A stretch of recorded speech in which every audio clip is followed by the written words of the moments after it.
عنوان نورانی چہرے والا۔ اس واقعے کا راوی شام کا رہنے والا ایک شخص ہے۔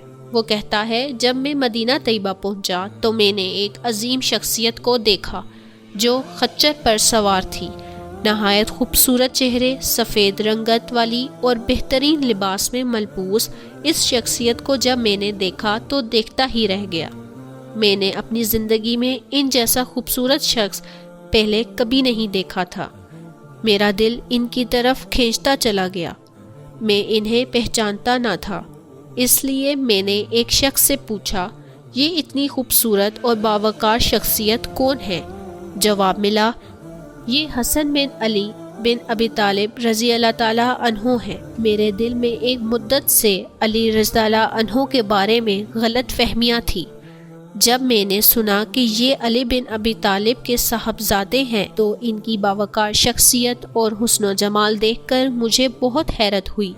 کیا علی رضی اللہ عنہ کا صاحبزادہ اتنا خوبصورت ہو سکتا ہے؟ پھر میں ان کی طرف چلا، جب قریب ہوا تو پوچھا کہ کیا آپ علی بن ابی طالب کے بیٹے ہیں؟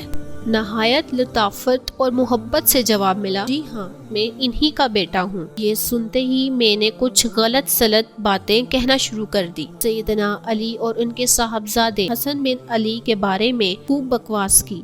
جب میں اپنے قبض باطن کا اظہار کر لیا تو اس خوبصورت روشن چہرے والی شخصیت نے نہایت اطمینان سے کہا، لگتا ہے کہ تم اس شہر میں اجنبی ہو۔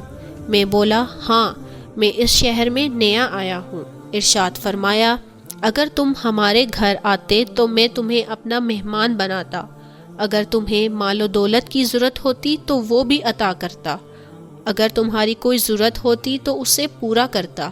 وہ حاسد اور کینہ پرور شخص جو چند لمحے پہلے غلط باتیں کہہ رہا تھا، کہنے لگا، میں ان سے اس حال میں رخصت ہوا کہ اس روئے زمین پر مجھے ان سے زیادہ محبوب کوئی نہ تھا۔